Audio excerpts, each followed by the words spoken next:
Crier pour faire entendre sa voix. Chanter pour exprimer sa rage. Danser pour montrer sa force. C'est très bienveillant. On n'est vraiment pas dans le jugement du tout. On est dans la bienveillance. On accepte tous les corps, toutes les formes, peu importe les niveaux. Le but, c'est de vivre et de enfin se sentir libre. Le 8 mars, la fierté d'être femme se lit sur tous les visages. Chacune vient ici délivrer son message.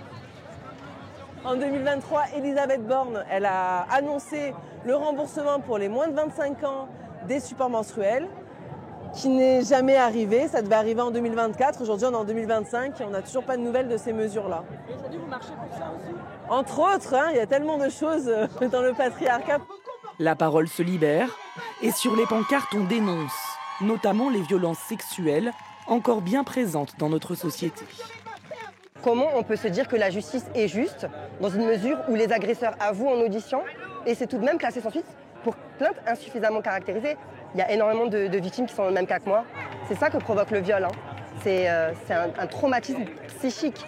Nous, nos violeurs, ils sont protégés. Eux, ils n'ont pas besoin de prouver qu'ils sont innocents, en fait. On les croit de facto. Nous, on est présumés menteuses. On est présumés menteurs. Et ça, c'est inacceptable.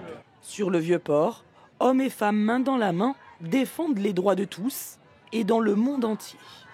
On n'a pas envie que les personnes trans soient lésées, on n'a pas envie que les personnes voilées soient lésées, on n'a pas envie que les enfants soient lésés. En fait, en vrai, notre féminisme, il est pour tout le monde. Et entre autres, cette année, on va faire une zone d'occupation féministe à la Joliette. Parce qu'en fait, c'est de là-bas que partent les éléments d'armement pour Israël. Et en fait, nous, en tant que féministes, on est contre la guerre. Parce qu'on sait très bien que la guerre, en fait, c'est les femmes et les enfants qui en pâtissent.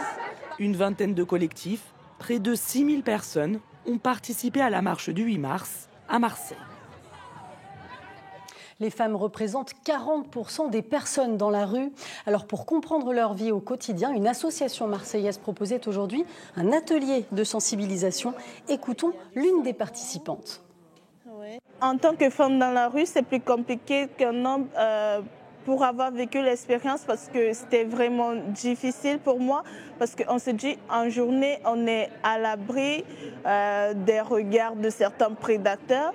Mais lorsque la nuit tombe, on se retrouve vraiment des proies pour d'autres et on ne se sent pas vraiment en sécurité.